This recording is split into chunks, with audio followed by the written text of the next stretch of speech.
Hi everyone, this is Elizabeth from Strange Ago, and in this video we are going to take a look at serial killer Carl Panzram. Carl Panzram was an active serial killer in the 1920s. He claimed he killed 21 people, although many of the murders are unconfirmed. He had no single favorite method of killing and admitted to murdering his victims with guns, strangling them, and sometimes beating them with hard objects, such as an iron bar or a rock. Besides murder, he also claimed to have sodomized 1,000 boys and men, and although we know that he committed numerous burglaries and robberies, he wrote that he had also committed thousands of theft crimes. Much of what we know about Panzram comes from his autobiography. He wrote it and gave the papers to a prison guard, Henry Lesser, in 1928. In his words, Panzram said he was not sorry for the crimes he committed and that he had no conscience to worry him. Panzram learned at a young age that might makes right. When he was 7 years old, he left his home and hopped on a freight train in the hopes of escaping. At the mere age of 8, he was charged with being drunk. By the time he was 11, he was sent to the Minnesota State Training School where the bad children were sent at that time. While he was there, he was beaten regularly by people who claimed to be good Christians. They believed that beating children would get rid of the bad inside of them and make them good, but it had quite the opposite effect on Panzram.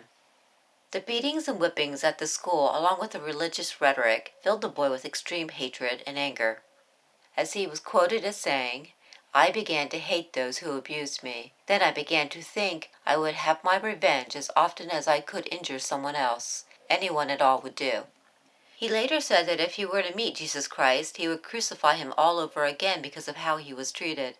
After training school, Carl Panzram was sent to a Lutheran school. Again, beating children was part of the curriculum.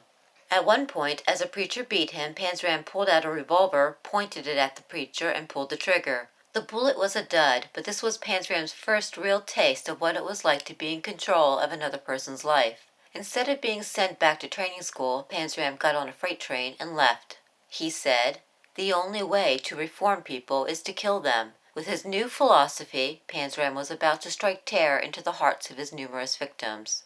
After he ran away from Minnesota, he got himself in trouble with the law for robbery. Then, possibly out of desperation, he joined the army.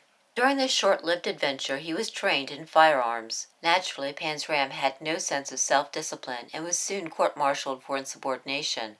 After he was released, he began wandering aimlessly, committing robberies and mayhem wherever he went. A few years passed and he was back in prison again for burglary. This time he was given 7 years in an Oregon prison. By this time, Panzram was well seasoned in the art of fear. He terrorized the prison guards, and they openly feared him. The warden had placed him in a punishment cell. He was shackled, beaten often, and tortured. Nothing could break the man. He was already a monster.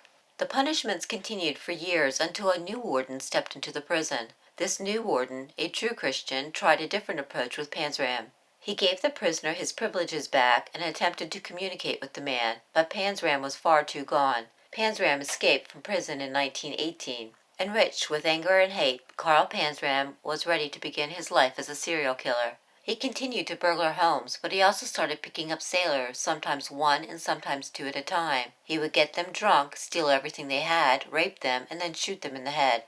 He liked to tie up the bodies afterwards, anchor them, and toss them into the sea. He estimated that he killed 10 sailors in this fashion.